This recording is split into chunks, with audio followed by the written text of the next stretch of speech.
Well, hey, oh, we there? Well, hey, folks, and I just want to thank you guys for joining me today. So I see there's about 20, 30 people here right now. So here's what I decided to do. My name is Dan Frio. I do the rate update on a daily basis, which you guys know, or hopefully that's why you're watching today. But I reached out to a whole bunch of friends of mine and asked them, okay, guys, we continue to see all this negative news out there in real estate and everything else. So I actually thought I would reach out to realtors who that's what they do for a living. They have the boots on the ground, so they can actually tell you exactly what's going on instead of listening to me or mainstream media or some of these other places. So I want to welcome everybody today. I don't know how to get all of you in here. Hold on. This is one of my first times using this system, and we're missing a couple people, and I don't know. I might need Rick's help on this. So here, let's go through here. So there we are. I think we're all here. So hopefully you guys can see us all. So I want to go basically around through the ringer here and let you guys know who is here joining us. And we need your feedback, folks. So the reason why we're doing this event is for you guys to ask us questions. So I'm going to open up the chats. So what I did is I asked multiple realtors out here, and I know everybody on the screen right now, and I reached out to them and said, hey, could you come on and join us and talk about your market? So we have representatives from Arizona and Florida, the two poster children of the doom and gloom when it comes to real estate. And Eric at the bottom right below me, he's in Florida. He's a friend of mine from down in Florida, so he can give us the take on how bad it truly is in Florida. And then the rest of the cast, they're all from Arizona, so I just want you to welcome them and ask your questions as we go along here, folks, because the biggest thing we want to do is we need your participation. So as you come on board, please let us know where you're joining us from. And I want to ask them questions about, the inventory prices and things like that. And then also kind of a something that's coming up that a lot of people probably don't know about. So if you're looking to buy your first house, you might always thought in the past, or you talk to friends and they said, you always use a realtor because they're free. Well, no longer are they free. So I want them to kind of contribute in on that because they know a lot more about that than I do. So I want to thank everybody for joining me today. But please, guys, is the viewers, as you guys are watching us, please let us know where you're calling from or watching from. So without further ado, let's get to it. So we have a cast of characters on here. I want to thank everybody for coming. So if you could just kind of give a brief description on who you are, where you come from, if you have a channel that people can join in, and maybe a website that they can reach out to you, and let us know where you're coming from. So I'll start, if you don't mind, we'll start down at the bottom with Rick or Eric, and then we'll work our way around through, and everybody can kind of tell us, where they're coming from, and then the viewers will know where they're coming from, so who to specifically ask a question to. So go ahead and take it away, Eric.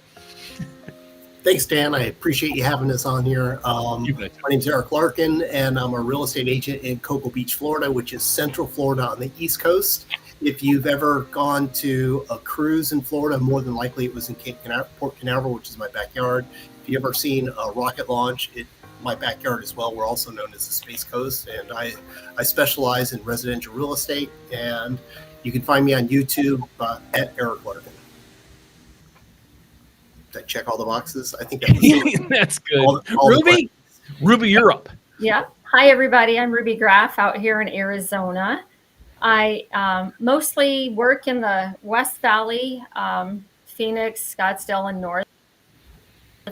Been in the business. And I have a channel. Jackie and I have a channel, but I don't have it right in front of me right now because that's her forte. She handles that for us. So a lot of you probably know Jacqueline Smith is usually on with us, but she's off today due to some surgeries that she's been having. So anyway, That's me. I don't know what else you wanted me to say. That's good. That's good. I just want everybody to know where you guys are located so they can ask you maybe specific questions, because we always get, Arizona, Texas, and Florida. They're the poster children of getting hammered right now. And I want you guys, you're really unbiased take to this. So that's why I want everybody to know who you are, where you're coming from, because they'll know the location that you're in. And I really want just unfiltered what your thoughts are and what your take is on the market and whatever. This isn't, I'm not a channel that FOMOs. Because I don't think, honestly, my whole take on this, I don't think everybody should own a house. I don't think everybody should be driving. I don't think everybody should be a parent. So those are my thoughts, and those are my thoughts only. So, but that's why we're doing this, because I really want, if you're saying your market is absolutely terrible, please say it. And those are the things I'm looking for. But if it's not, then give us the fact. And Rick, when we get to him, he'll be able to dissect it to tell you how many houses sold yesterday. So, but we'll get to Rick in a second. So keep going around if you guys don't mind. So thanks for having us. I'm Jessica Lineback, born and raised in Arizona. I've spent, let's see, I won't tell you how many years, because then that'll give my whole life away. But 23 years in real estate. Let's just stay there. And small town, northern Arizona, PH, all the way to Phoenix, Arizona, Tucson, Arizona, is where I've been experienced in real estate. So anywhere in Arizona, really, bottom line. Do you have a YouTube channel? I don't. I'm okay. We got to get you. We got to get you on there. We got to get you. We got to fix that. Okay. So, but I know social. I've seen your website and stuff like that, but I haven't seen you. I thought I looked you up, and I'm like, maybe I'm missing it. So that's something we got to work on. And I'm out with buyers every day. That's why. Rick's a good assistant with this, so you'll see if I have any problems with doing this stream, I'll be yelling over to Rick over there to help me out. Okay, Rick, give us your take, buddy. Well, you'll have to set me up as the admin if you want me to do that, which we can do that next time. But Rick McCone in Phoenix, and Jessica down below. This is the Brady Bunch. Hello. She's my broker. And so she's been joining me on lives at Thursday afternoon with Pat. So more than happy to help get that YouTube channel set up. Awesome. And so I've been doing YouTube for about 4.5 years now. I left up all my really crappy videos, and it's just youtube.com/Rick Helps, and you can find me. So yeah, I dig into the numbers a lot because I want to share them with everybody. I don't make long-term projections. I believe there's people that shouldn't own a house either, or drive a car, or have kids. So, yeah, it's a, I don't want to call it a strange market. It's just been flat all year. Just right there. Yeah, that's kind of what I'd like to get into. It's interesting to see some of the comments. Can you guys see the comments? Yes. No. Because there's not a good. Let's go through a couple of them. Jackie joined us. Here she is. How you feeling, Jack? So Jackie is part of this team as well. I know Jackie personally as well, and she's an awesome person. She's had some physical issues, had some surgeries and things like that. So Godspeed to her on that. And then let's just go through and see who's joining us today. We got the Philly suburbs. We got Dan in the dirt. He joins me all the time. And I love, this is the stuff I love. I love the candidness with this. I know the realtor was trying to use, we were trying to use with our first home. We tried to buy, sucked, and was fired. We are still on the sidelines, first time home buyer. So he didn't have a good experience with that. Let's see who else we got on here. We got, where am I from? I'll give you that in a second. Southern California. We got, who else is on here? Kevin from Port St. Lucie. That's just down from Eric. Last time I was there, I drove down to Port St. Lucie there was like a lobster festival or whatever. I've never been down there. It was kind of nice. So let's keep going on. Luis, I did turn off the background music, hopefully, so you guys can't hear the background music, so we can see that. Flathead County, Montana. Okay, we got a lot of people here, so thanks so much for coming. So a lot of the feedback right now is, and we're going to go through some of these, is the realtor worth it? Your charges, things like that, and so forth. I want to get to that in a second if we can. What I really want to talk about is, I have this. I don't want to say this. All I want to do is I want to be honest with everybody. Okay. And Rick and I, and probably even Eric, our YouTube channels suffer because of, we just give you the pure data, what's going out there. We don't try to hype, the world's crashing and this and that. And if you go back to a lot of those crasher videos, you can see those people were getting about 50 views a day. And then all of a sudden they went to 10,000 a day. And I was like, what did they do? Well, they just went over to the crash side of the equation. So that intrigued me. So I'm like, okay, I really want to go in, and if the market's crashing, I want to know, because I want to let the buyers know, everybody know in this part. So the reason why I asked you guys is because of the markets that you're in. So if you guys don't mind me, I'm going to go one by one. And if you're watching out there, please ask questions. So for example, let's start with Eric first. Eric, all right. We keep hearing that Florida is just, it's just dismal. You'd be an idiot to buy in Florida right now. House prices are going to plummet. And I get it with the taxes and the insurance and things like that. But with your boots on the ground, you're selling every day. What do you, and I know you're on the East Coast, what's truly going on out there? And I'd love to know as well personally. I think where I'm at, I'm in Brevard County. I had mentioned earlier, it's the Space Coast. We got KFCs here. Blue Origin is bringing in a lot of personnel to start getting their launches ready. SpaceX launches like 3 or 4 times a month. They have a lot of people that are working here. There's a lot of jobs coming into Brevard County because of the Space Center at the north end. And at the south end, we've got the big aerospace companies like L3 Harris, Lockheed Martin, Northrop Grumman, Boeing are all here as well. And they're all bringing in jobs too. So we have a lot of people relocating to the area, which is actually helping our real estate market. And I think it's kind of protecting us from other parts of Florida that might not have that kind of an economy of job growth in the area. With that being said, our inventory is constantly rising. It has been for some time. Like this year, for the county, we started the year at just under 4,000 properties for sale, and we're at about 4,700 right now. So it's a gradual climb. And I don't see anything really stopping the climb of inventory from slowing down. I think it's going to be steady until the end of the year, probably into 2025. But I don't think it's a bad thing either. Our inventory had gotten ridiculously low because of COVID, which I'm sure everybody that's on this could say the same thing. We went to as low as like 700 properties for the entire county available for sale, where pre-COVID, we were in the 3,500 or so range, maybe 4,000 during the slower times of the year of inventory. We certainly surpassed that now, but the extra inventory, I think, is a good thing for buyers looking to get into the market. And then how that translates to sales that are happening, we're in line with what happened last year in regards to sales. So we're averaging 1,100, 1,200 properties selling per month. Where during the pandemic, when things really spiked, we were at 1,600 properties per month.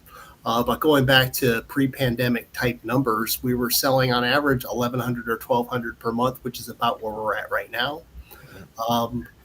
Is the inventory running out of control where it's going to be at the point where it's just going to be a complete buyer's market to kind of just cherry pick whatever you want? In some sectors, yes, most definitely. But as a whole for the county, I don't necessarily see it. There's certainly prices that are softening. We're having a lot of price changes that are happening. But part of the reason why we're having the run up of inventory is we're having more homes getting listed today than I've ever seen. So we're averaging almost 2,000 new properties a month coming on the market, which is crazy. We're usually like 1,500 or 1,600 properties per month. Are a lot of the new properties, are they distressed sales? Meaning like the people were in foreclosure, things like that. Okay. No. Do you know the foreclosure count down by you by chance? I know what we're selling per month. I can pull up the count really quick. I got it here. But last month there were 11 foreclosures that closed in our county out of 1,250 sales. So a very small amount, but that's up. Okay. Our total foreclosures year to date is up like 25% over last year, but we're still only talking 63 foreclosures so far year to date. It's not a big number. And that's what I always try to point this out. And I know my counterpart over there, he kind of goes off on the crashers too. If you go from 1 to 2, it's 100% increase. So, and a lot of people, they don't explain too, there was a moratorium on for years during COVID, you couldn't foreclose. And then, so basically there was almost none. And then you go from 1 to 4, the number goes out the roof. So it's like, that's what they don't tell you. Okay. So it's not, your section isn't, how much do you know about the other side of the state? Because Just so you guys know, Cocoa Beach is just south of Daytona, so it's on the East Coast, kind of halfway down the state. We're an hour away from Orlando. I know the Orlando market is hot. It's red hot. They have low inventory. I think they're like a 3 or 4 month supply inventory, but there's a lot of activity that's happening in the Orlando market. I would say if you maybe a little between Orlando and Tampa in the Lakeland and Lake Wales area, there might be a more of an inventory growth, maybe a little bit more of a slowdown. But the other agents that I know here in Florida, all on the East Coast, in the Orlando market, on the West Coast, like where Naples, those areas there, Tampa, they're all very active. Okay. But Got the it. market is shifting. It's not all roses. It's slowing down. We're seeing a lot of price changes, but properties are still selling. Got it. Perfect. So let's move to Ruby. You're right in the middle. Who are you? She would be the middle girl. What was the middle girl? There was the Cindy, Marcia. Oh. Marcia. Yeah, it's been so long. But today I'm just going to be Ruby. So okay. Just a quick shout out. I want to say thank you to Esther Kim, who said go Ruby. She's currently buying a new build right now, so that's in construction. So that's exciting for them. Awesome. Yeah, as far as our inventory goes, so where exactly are you? Like what's that? I'm in Peoria. My office is in Peoria. So off the 101 and 83rd Avenue. So just right smack dab in the middle. But so yeah. So what you seeing? What? So what are you seeing? Oh, I'm seeing that our foreclosures, going back to the foreclosures, our foreclosures in the Maricopa County area are continuing to go up. That is something that worked. Just this morning, these investors that I work with, they loaded 6 new urgent, 3 weeks or less. And that might not seem like a lot, but it is if you start to add it up. 6 new urgent foreclosures, pre-foreclosures just this morning. Wow. Okay. So those are scheduled last. So we do have, quite a bit of, like in the month of July, there was 5,300 approximately up for foreclosure. So 5,300 foreclosures? Well, in the month of July, they're the foreclosure list. So holy shit. Nice. I mean, I could be reading that statistic wrong, but I was just kind of quickly glancing at it while we were talking. So I'll look that up. And that's in one county? Well, Maricopa County. Let me just read it to you guys. Yeah, I'm not seeing that. When I look on Cromford, I'm showing a number like on pre-foreclosures of 343. Yeah, I read that wrong, so just disregard that. But it is a lot. We do have a lot. So got it. Okay. That's not my area of expertise. So let's that's fine. I just want so what are you seeing on is inventory growing? What I'm trying to pinpoint is are inventories growing to the point where it's going to be oversaturated, because that's when you see the crashes. And that's why I try to keep on having people understand, because a lot of younger people, they use this snapshot of 2006 to 2010 is their poster child for everything. They're like, the market crashed and it's going to repeat. And I keep saying, no, it's not. And so what I'm trying to truly find out is, is inventory going up and up and up? And then the reasons behind, I'd like to know the reasons behind it, because, when you said like 5,300 foreclosures, I'm thinking, the housing payments to be foreclosed on in today's market, you probably are in a mortgage that you've been in for 3, 4, 5 years. You probably have a fantastic interest rate, and the payment, you couldn't even move out of that house probably and rent it for which you're paying on your mortgage now. So that was my concern, is where, how are people getting foreclosed on in this market? Because you would assume also that they have equity. So what am I missing? I don't know as far as that goes. I know that I've got a couple wholesale deals that we're working on. That one is a foreclosure that is going up for auction on September 23rd. And I mean, the banks are foreclosing. So these people, their monthly payment was under $600 a month. It's a townhouse. Unfortunately, he's a veteran that's disabled and been very sick. And so where is he supposed to go? He's going to have to go into, assisted living or that type of thing. But that's so costly as well. So that, I just think it's awful. So there are foreclosures happening, and it shouldn't necessarily be happening too. No, I agree. All right, we'll move over to Jessica. What you seeing? I know you and Rick kind of partner together in the sales and everything else. So what are you guys seeing right now in your territory? What specific area are you guys working in as well? Same as Ruby, or is it a little bit different environment? Different, well, same city. So we're both in Phoenix metropolitan, Maricopa County. I live and work primarily in the East Valley, which is Gilbert, Chandler, Tempe, and Mesa, Queen Creek, Santan Valley. So a little bit different dynamic, but overall, because I've worked in the smaller towns as well in northern parts, the more rural parts of Arizona, it's two different markets. So important. Let's go back to, a real estate agent and picking an agent, pick an agent that's in a dedicated area that has a lot of experience in that area, because it really can add a lot more value. If you're working with an Arizona agent in Florida, you need somebody who's on the ground in Florida, in my opinion, because real estate has a blanket license. We can do real estate in our state. We have federal laws, but at the end of the day, that's just a blanket of guidance for us as professionals to use. But market specific in these small, in a particular area is important. And what she may be experiencing right there in Peoria may be very parallel here in, Chandler, Gilbert.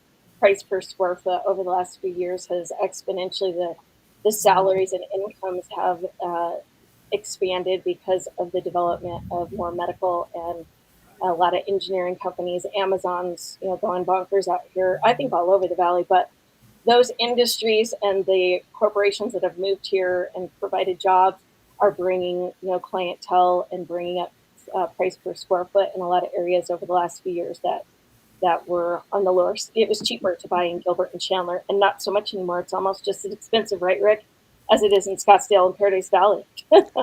Yep. So I will reflect numbers to the professionals, because I'm on the ground face to face working with people and finding out what their needs are, their expectations are with an agent. So a lot of these comments that are here on the side, it makes me sad to know that you weren't nurtured and taken care of as a professional. There's two sides to it. There's numbers in the professional side, but you're a human being also, that your particular circumstance, whether it's a rental, whether it's your first time home, whether it's an investment, is multiple different purchases and or financial decisions. So grabbing a professional that is going to understand your circumstance and guide you through with education, and bring some other players to the game, your finance guys, your banks, bank programs out there, all of that are big parts to real estate. So awesome. I don't know if I can add any more to the conversation, but I think there's so many different levels of what we bring to the table as teamwork, mortgage professionals, real estate agents. No, I get it.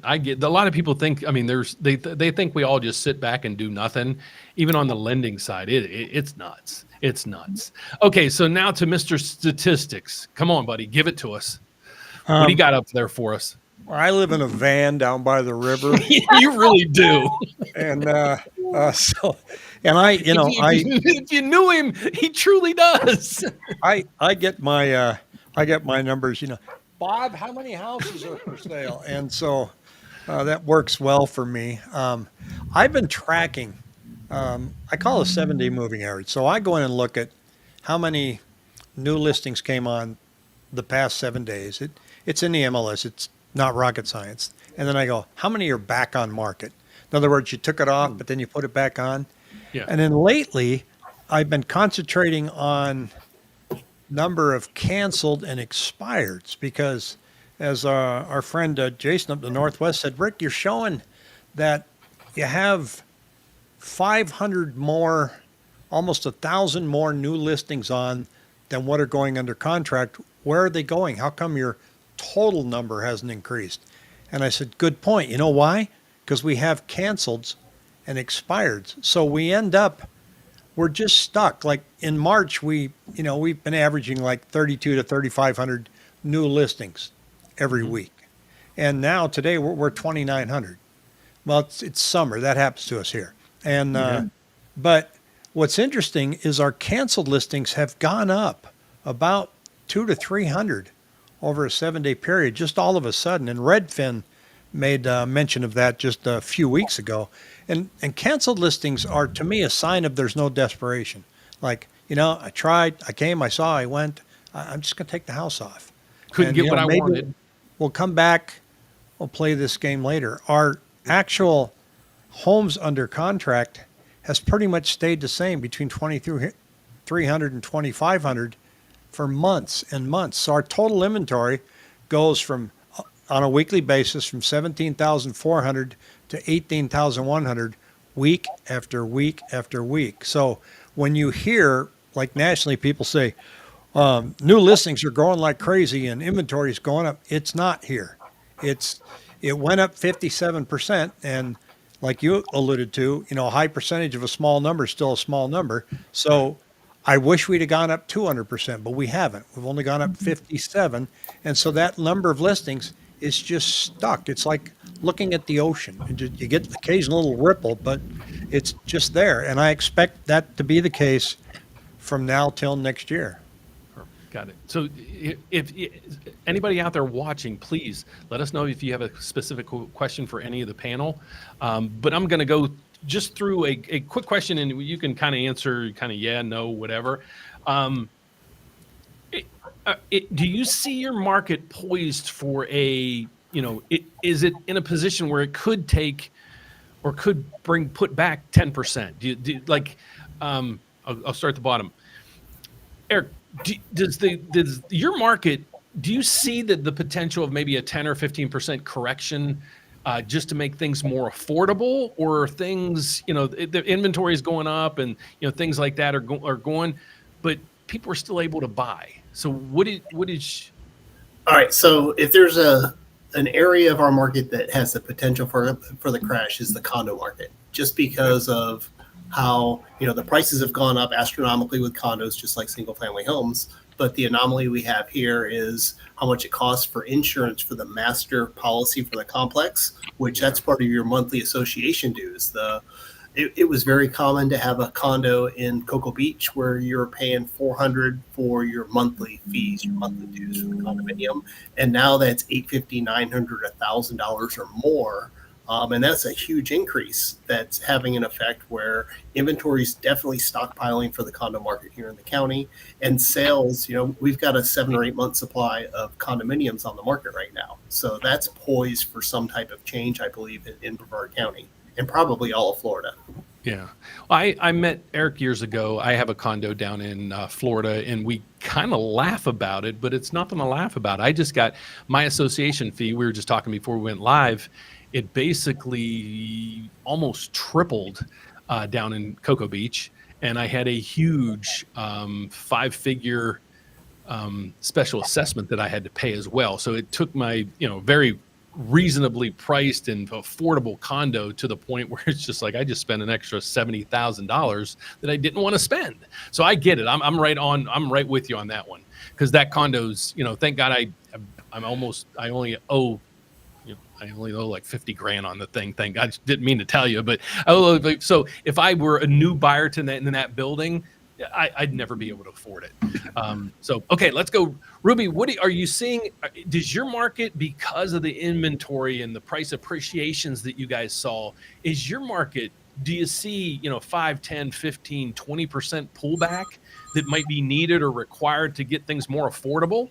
Or do you think that everything will just stagnate? I feel like our west and northwest side of the valley, because I do work the whole valley. I just don't normally go over to Gilbert, Chandler. I feel like we're in a stable market here. I don't think, I think I'm not going to give a percentage because I'm not great at that. I'm not a mathematician, but I feel like we're in a stable market here, and things are selling and buyers are still buying. Do I think that our prices should jump back? Some, absolutely drop some, but I don't think that we're going to see a drastic drop in prices. I do see a lot. There's still a lot of builders there. We've got builders out there that are, still selling $350 to $375 on up with great interest rates with the incentives that they're giving. So agents that is one of the places I know a lot of the agents in our office, as well as myself, we are taking our buyers to those, if they're not looking to buy a resale, we are taking our buyers to those homes because they can buy a lot more home and for a lot less money. It's on the house part, but if they just need to get into a house, that is a good place to start. Got it. Here, I'm going to go through, let's see. All right. I'll post this up. Well, you know what? Let's get rid of it. Let's just keep going. Jessica, what are you seeing on your side of the fence down in there in the Phoenix area? Sure. So interestingly enough, I agree, Ruby. I think Phoenix is very normal. And when I hear crash, and I think of COVID when everybody went into lockdown and we weren't allowed to go see houses. And I remember selling a house in like 4 months, 3 times, literally under contract, off market, back on market, like that caused concern. So right now, every day I'm showing houses, every day there's new homes available, there's new homes off the market. So if you take the on the ground perspective, I see no indicators of prices needing to go down. I do believe that buyers have a lot more choices. There is affordability now because new construction has allowed for builders to build in outer skirt areas, more of the rural areas. And because of that opportunity, it's allowed for affordability. And now are they building too much? So I don't know the correct answer to that because they're still selling. I was going to ask you both. Well, I was going to ask you, Dan. So today I got an email from one of the builders in a CFD community, which is a little bit newer here in Arizona. We don't have a lot of them. I know Florida and California are a lot more familiar with those type of communities, but it's a CFD community, and they have a rate buy down the 3-2-1. They're offering it 2.65 first year, and it raised my eyebrows to go, that's almost during COVID time interest rates. So if those opportunities are there, then and they're not selling, then maybe there's a reason to believe that there needs to be some price correction. But we get slaughtered. If somebody's going with a builder, I have a lot of people that will send me their loan estimates. We can't touch. I mean, we can't touch what the builders are offering. So, I would take big advantage of those things. And then Rick, you want to give us your take, and then I'm going to start going through some questions. So if you guys haven't asked a question yet, start piling them in, and I'm going to just start kind of just flying through the questions. Danny Mann had kind of a good question. He just said, what is a crash? What do you consider? I'll tell you, 25-30% to me. Well, here's what I did. I just found this the other day. I was trying to do research on a video I did, and finally I went to Chat GPT. I don't know if anybody uses it. If you're not using it, please use it. It'll create all kind of anything you want it to do. But I went in there and says, what was the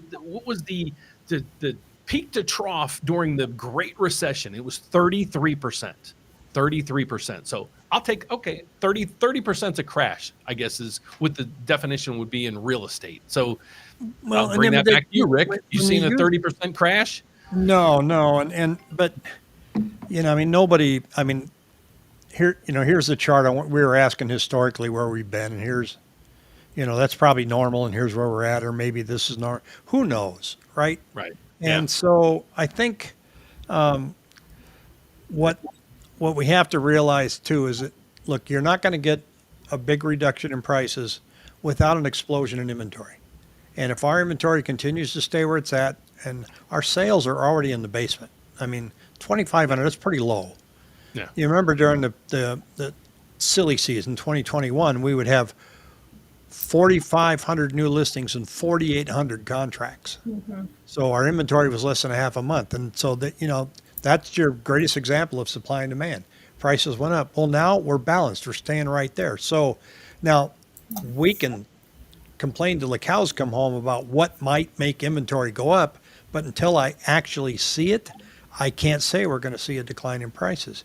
You and I both watched those videos. Yeah, we both watched those videos, and they're like, look at this subdivision. They were in the middle of building it, and now they walked away, and the whole subdivision's going to go in foreclosure. That thing's practically sold out now. So those videos are complete bullshit then, I guess. Yes. Is what, Yeah. okay. Yeah. So I don't know if we can't have wait to anybody in the talk- chat from one of those crash videos, but you're welcome to join us. I can't wait to touch on the NAR settlement too. Okay. Cause Well, there's let's move. Let's go ahead. a lot You of got something? misconceptions out there. Okay. Let's go through a few questions real quick, if you guys don't Sure. mind. I don't know if there's a lot here, and we'll just break them down. Let's go, Dan. We're gonna skip some of yours because yours is all the comments. But let's see what this one says. It says, I believe if I'm asking this question, I'm for many people. What is their percentage on a crash? So that's 33%. We just answered that one. Sorry about that. What is the average appreciation of homes in Phoenix over the last 24 years versus appreciation over the last 4 years? Rick, you got to know this one, buddy. I think it's about A lot. 4%, and we ended up 40% over the past 4. But again, charts go up and down, and so it's are we really out of whack? Because in 2008 that natural appreciation over 24 years just took a huge hit. Yeah. So it's really if anything's taught us anything coming out of COVID, history means nothing now. Yeah. Yeah, that's a great point. And that's why I kind of I'm like, let's just get to the fundamentals. What's the economics behind all this? Supply demand. That's what it all comes down to. Okay, so let's keep going down through. Hey, Kyle joined us. How's the NAR settlement affecting for all you guys so far? Well, let's just roll into that. Thanks for joining us, Kyle. So here's what happened is, and when I bought a house, I've always used a realtor because I'm like, it's free. I'll be blunt with all of you guys. Every time I bought it or sold my house, I sold it by owner. I just know a lot of people in the business. I know. But I ended up, a realtor would knock on my door saying, hey, I got a buyer. Then I'd negotiate something with them and go that route.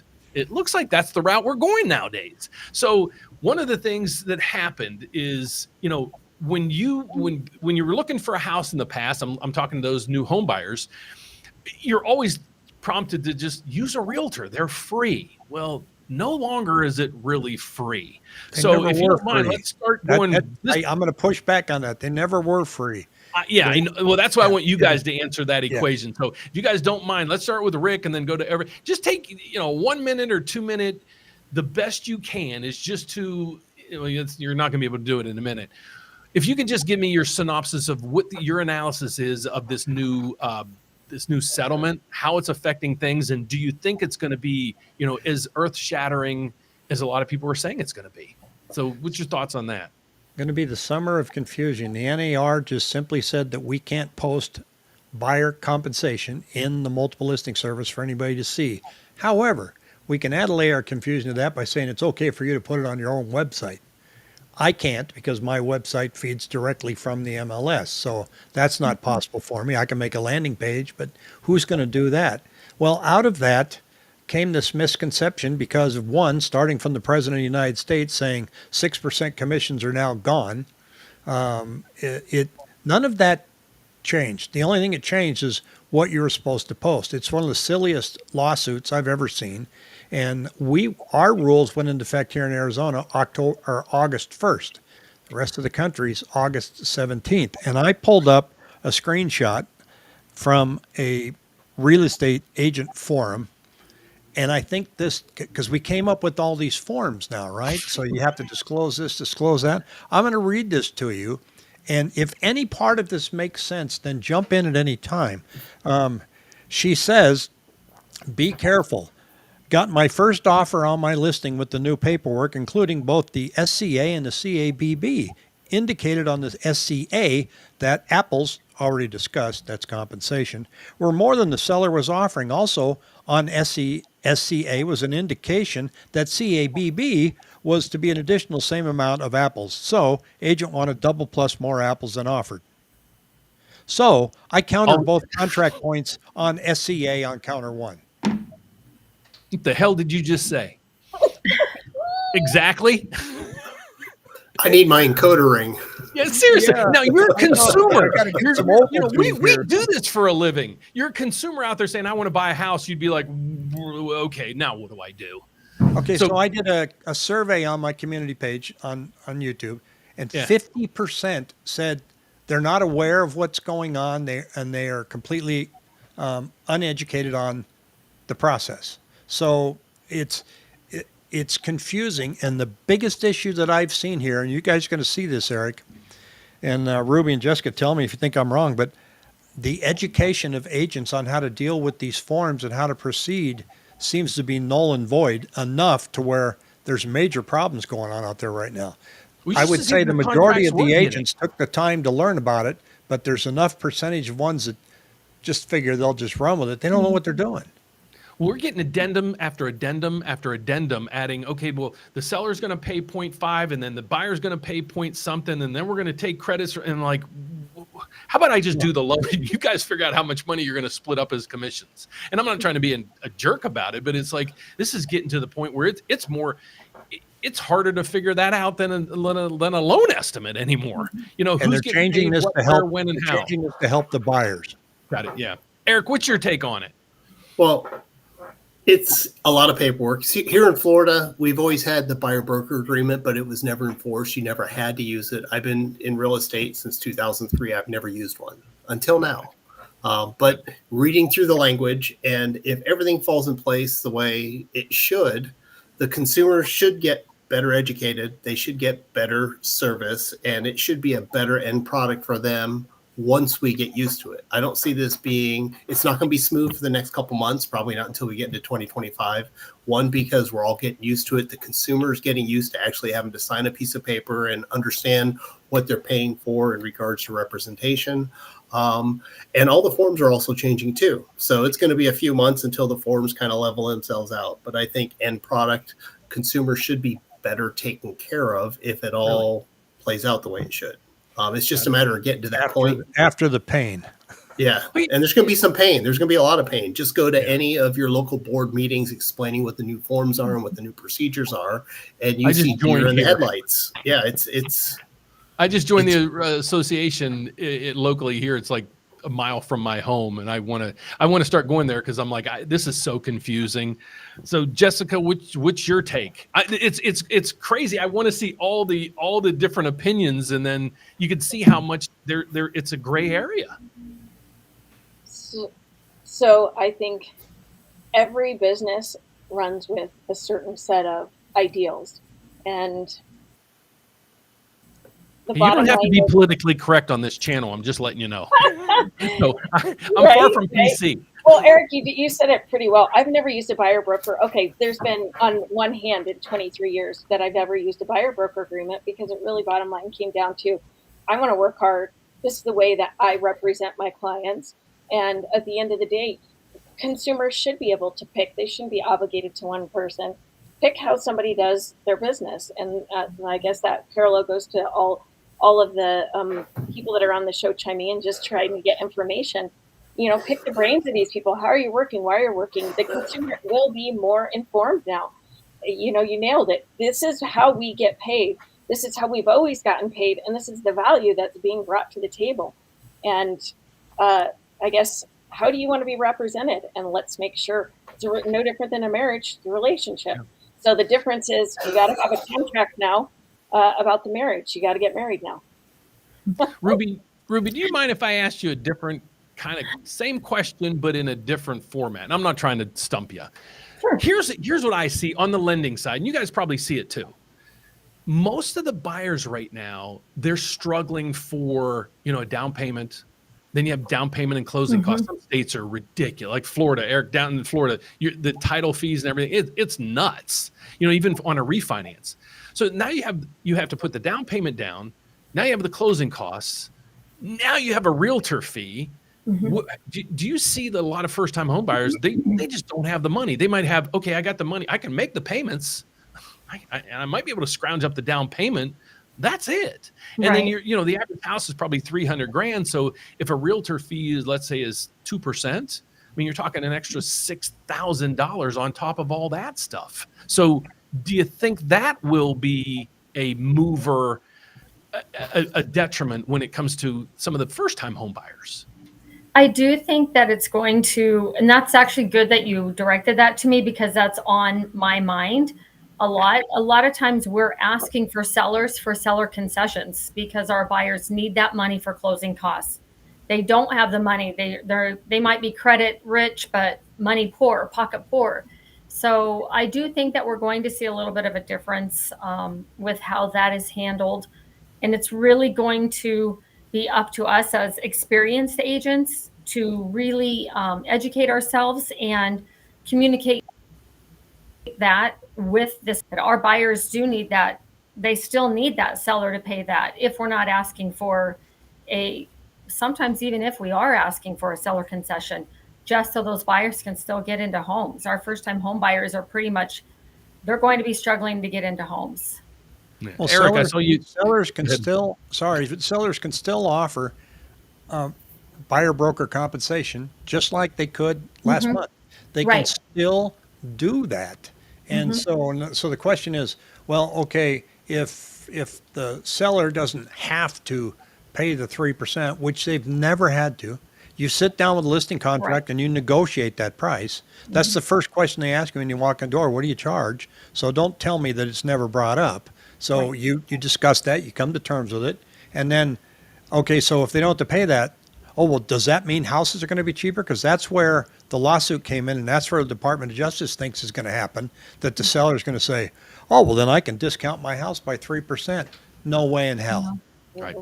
No, they're still going to be trying to maximize what the market value is of their home right now. Yeah. And so it really is going to depend on us agents to educate our buyers, our sellers, and each other to work together to make this still work for everyone. Eric, I saw you shaking your head, and when she said the seller concessions, that's exactly what I said at the time when it first came out. I'm like, all you're going to do is you're going to increase the sales price of the house by $4,000, $5,000, $6,000, give a concession, go over and pay the buying agent, and it'll be just business as usual.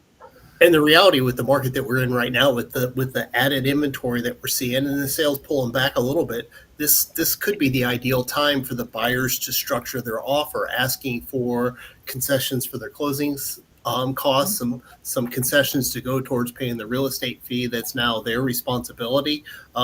This is probably a really good time for all this to roll out, just so the sellers are having to adjust their prices, because really it comes down to bottom line. So whether they're getting $310,000 for the house and being responsible for all the real estate commission, or they're getting, $303 for their house and they're splitting it up on concessions on the back end.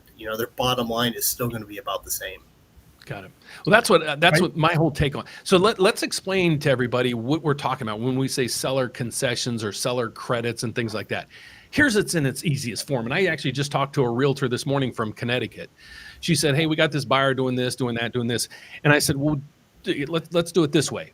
We now know, because the seller agreed to a price and it was like $265. And I'm like, okay, now the seller wants $265 for it. So that'll give us our benchmark. Seller wants $265. I said, well, go back to him and offer $270 and then ask for a $5,000 seller concession. What that is basically, think of it as I'm selling you my house and I want $250 for it. Okay. So you come to me and say, okay, I give you $250. Or you come back to me and say, Dan, I'll give you $255. Can you give me $5,000 back in credits? Sure. Cause I'm still netting $250. In its simplest form, that's what my proposition is going to be. That's what I think is going to happen. So it'll only increase the prices of houses, because you're going to have a lot of this, especially in the first-time home buyers who don't have the money, and the seller wants to sell it, and they're like, shit, I'm still getting my net. It's going to appraise.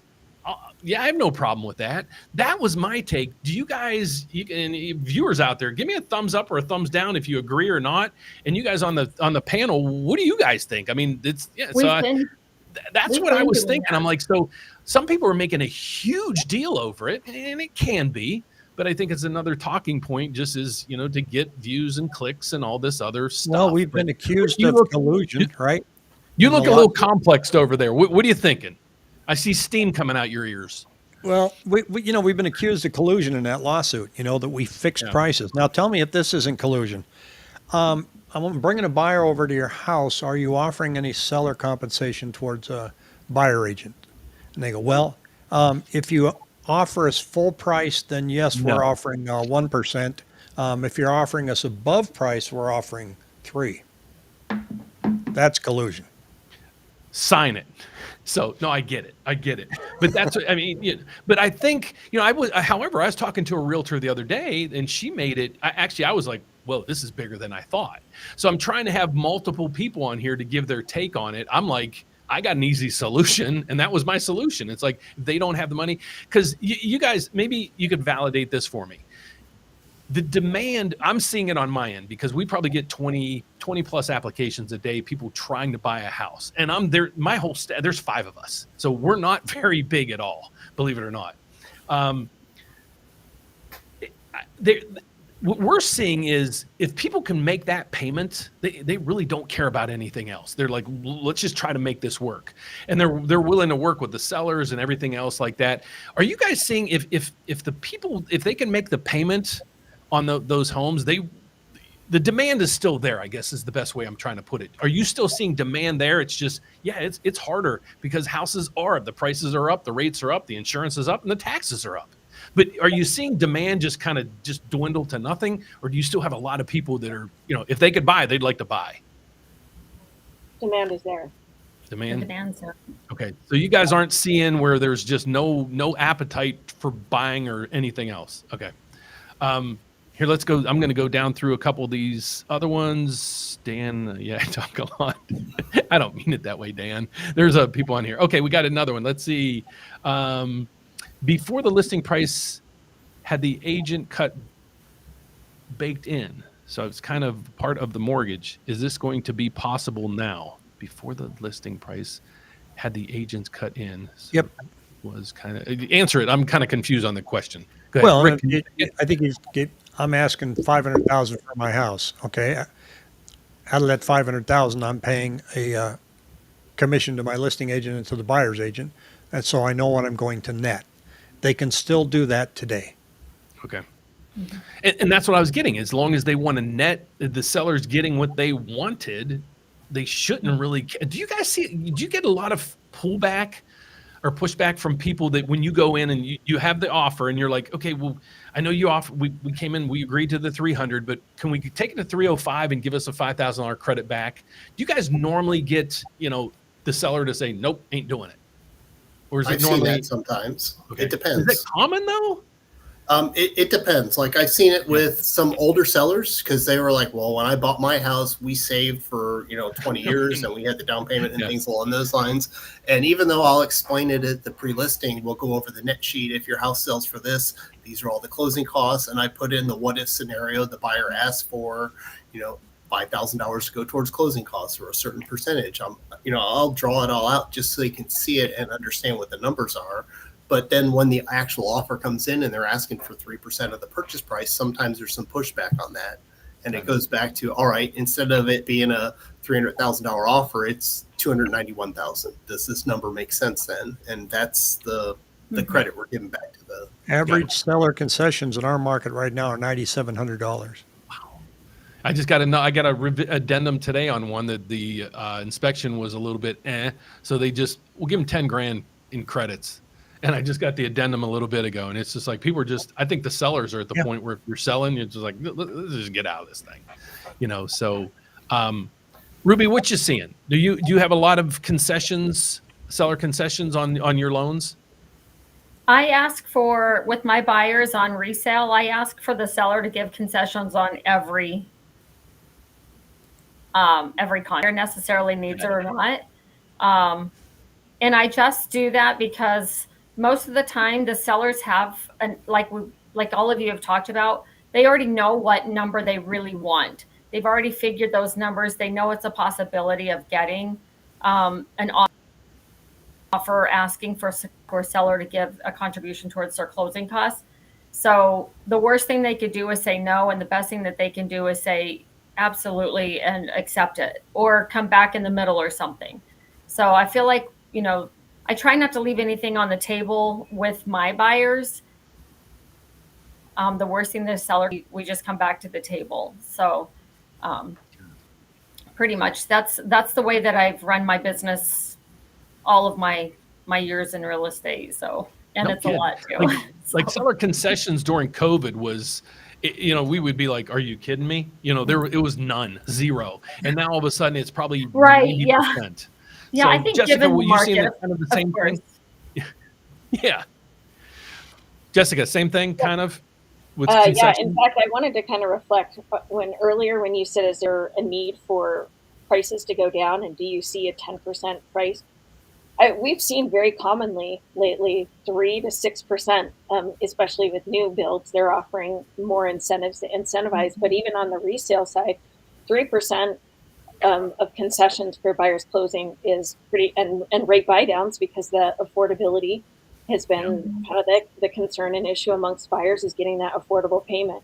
So I think, and like Eric said, it's 50-50. It depends on your seller, it depends, meeting of the minds. That's the challenge of real estate. If you've got an older generation, they're going to say no, potentially, but at the same time, it doesn't hurt to ask. I see more, I don't see a correction with pricing. I see more incentives, and especially with the commission needs potentially, and buyers not being able to afford to pay an agent. And if the seller's not agreeable and they just absolutely want that house, then yeah, we might see more than 3%, 6%, potentially, whatever the max loan is going to allow. And that's all changed too, right? What is the backside of, what is the loan in Fannie, Freddie, and VA, FHA allowing now? Well, that's here. So like most of it's like 3%. If you go Gubby loans, you can go 6%. But what I want to clarify for anybody watching is you have to make sure you don't get too much. Okay, so I had the other day, somebody called in and said, or somebody sent in a contract, and there was $34,000 in seller credits. I'm like, what the hell am I supposed to do with $34,000 in credits? I said, don't you not understand? So let me make it clear to everybody out there, and if you're a realtor out there, you guys should know this, but your seller credits can get applied toward your closing costs.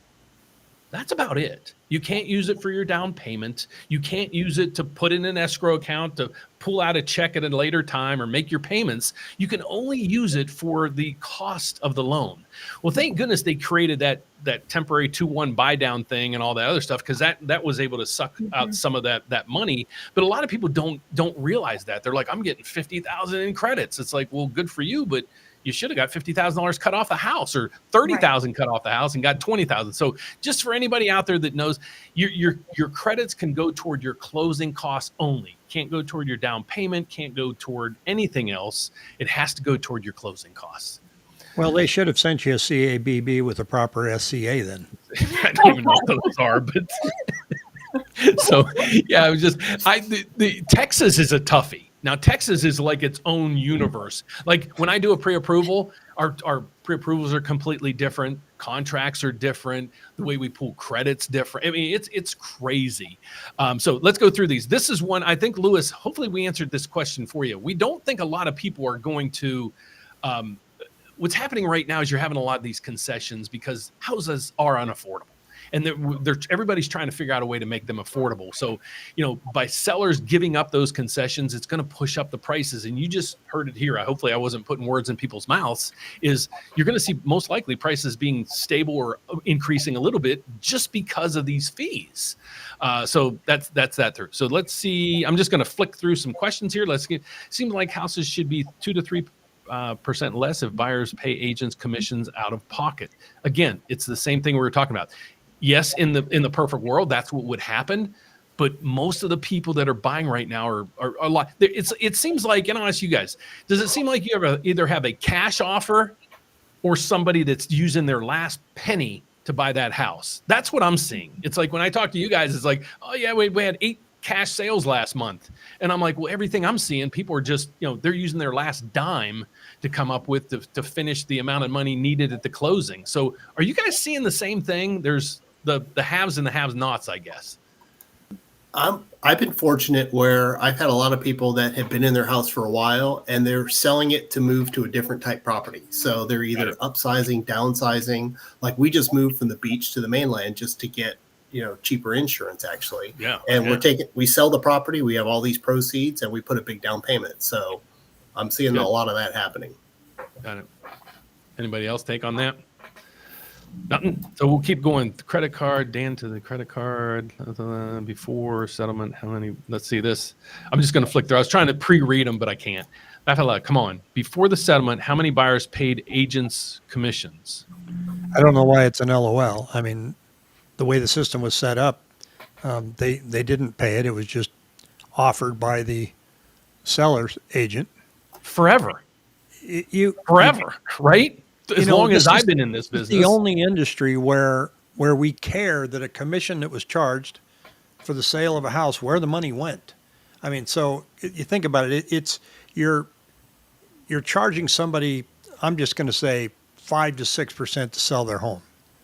That's a number we came up with at our annual colluding meeting at the Golden Corral last month. And so you come up with this number. Now that broker chooses to share that with another brokerage, to bring them a buyer. Think of it as a reward for finding your dog. Mm-hmm. When you go in and buy a car, how much does the car salesman make off that car as a percentage? We don't have a clue. No. And then when he gets that, how much goes to his manager? How much goes? We don't know. Attorneys, they charged, the people that filed this lawsuit charged 35%. And by the time the money was all whittled down to the plaintiffs, they got $30. So I think did buyers pay the commission? Yes, it was part of the structure and part of the price. And then and there's another comment up here, and then I'm going to shut up. But when he says, I own several houses. My problem is I don't think a buyer's agent should get 2% on both my $350,000 rentals or my $1 million primary. I think the work is similar in either transaction. My answer to that question is then negotiate what works for you. In other words, that commission's not fixed. Talk with the agent, and the two of you work out what type of fee structure is appropriate. I think one of the problems is a lot of people to the government getting involved in this. Yep. I think a lot of people don't know that it is 100% negotiable. Everybody always thought it's 6%. It's 6%. And it's not. And I think that's one of the things that people are missing in this. It's like, guys, you don't have to pay 6% anymore. You never had to pay 6%. There's an agency watchdog out there now, Dan, saying that it should be flat fee. And I'm thinking, who are you? If you want it to be flat fee, well, when you sell your house, find an agent that'll take flat fee. They're out there. Mm-hmm. You don't have the to lending make side. We went through this back in Dodd-Frank when the market just completely imploded back in 2008 to 10. It was kind of like the Wild West, and then all of a sudden it was like wham. Now we have the high cost triggers to face. The high cost triggers, for anybody out there that's new to this, your fees can't exceed 3% of the loan amount. So on our side of the fence, there's times where we might make a quarter point or a half a point on a loan. Try living running your business on a 1% or 1.5% margin. It's tough. But okay, so let's go to the next thing. Let's see the next one. I thought appraisers are supposed to report seller concessions in the appraisal. They do, don't they? On the ones I see, it says it in there. Let's see, all because it's baked in the price. The buyer paid via monthly payments. Okay, let's go. Keep going down through. I thought the appraisers are supposed to report it. Got it. Win the house you love. How can you buying agents be part of the closing costs and with the tied up the mortgage? Sorry about that. I'm reading these out loud. All fine and dandy until declining market trends are asked for concessions and commissions on the top of the overpriced house. There's a limited to market values, and it will be an issue on a lot of the deals. I don't, and this is a common theme. I'm gonna ask Rick on this one, so you could kind of go nuts on this thing. I read a lot of these things. It's overpriced homes. What's an overpriced home in relation to what? Exactly. Everybody keeps a lot of the thing. You were right on the point. What I was getting at. Have you looked at a new car lately? This house is 40% overpriced. Here. Overpriced from what? What are you using as a benchmark? So sorry. Yeah. Girls, you don't probably watch my channel much or anything, so I get all pissed off about things like this. So bear with me. You're fine. You're fine. Here's what I'm trying to debunk. You have a lot of people sitting on the sidelines, and they've been sitting on the sidelines since COVID. And they're like, we're waiting for that crash, or we're waiting for rates to come back to 3%. And my whole channel is dedicated to trying to educate these people to say, quit living that way. You know, let's say it doesn't crash 10 years from now. Where are you going to be versus you rented, and if you want to rent and put all your money in your mattress, God bless you, do it. But you shouldn't be watching my channel. Right. Okay. I want to help people asset plan, you know, make a better life for themselves. Not today, not tomorrow. How can you be, you know, could we get you in a different asset class 5-10 years from now? But if you're out there saying everything's too pricey and I don't have any money and I don't have a savings, the market's going to crash. Then turn the channel, because there's no need to watch me, because you have that mindset that, you know, I'm not going to fix you. And if you're just going to be completely negative about it, then okay. But there's a lot of people that do want to participate in this market. So sorry for going out on this tangent. Well, let me add to that, because it just came out. What is market value? What is the price of whatever somebody's going to pay for it? There you go. That's how I figured out. So we're saying it's overpriced, but yet there's a market value that says that people are still getting that price. So you've got that push and pull, and it either goes up or it goes down, and that's market value. So I may not like it, but that's, you know, I mean, if I bought a little Chrysler Crossfire 2005. They didn't make very many of them. It's in mint condition. I'm just hanging on to it, and I'm going to sell it next year or the year after and make a few dimes on it, because there aren't very many. Mm-hmm. Same with everything.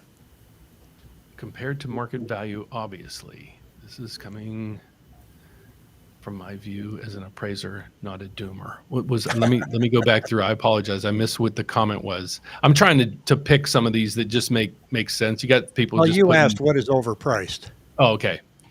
Got it. So that's that. No, and he's an appraiser, so he would know, you know. Yeah. Yep. So, I mean, you obviously have if that house is going to sell, you have to have comparable homes to support that value. Otherwise, the transaction is not going to go through.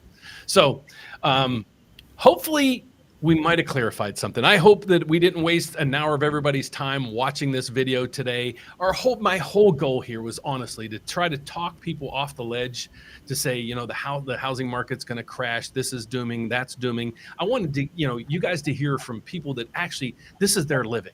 They don't make money on YouTube. They don't make enough money on YouTube to support their families like a lot of places do, and a lot of people that post these videos do. So my whole goal on the channel is just provide you guys the truth, the facts, nothing but the facts, and I'll continue to do that during this whole duration. So if you guys wouldn't mind going through one more time, and I will be posting down below. I'll add in the description down below. So once we finish this, it will be down there. I'll put everybody that's on this channel today, right now, I'll put all their contact information down below with their websites and everything that you can imagine to get reach out to them if you need anything. So if you're looking to buy out down in Florida, the Cocoa Beach area, and you want to be my neighbor, reach out to Eric.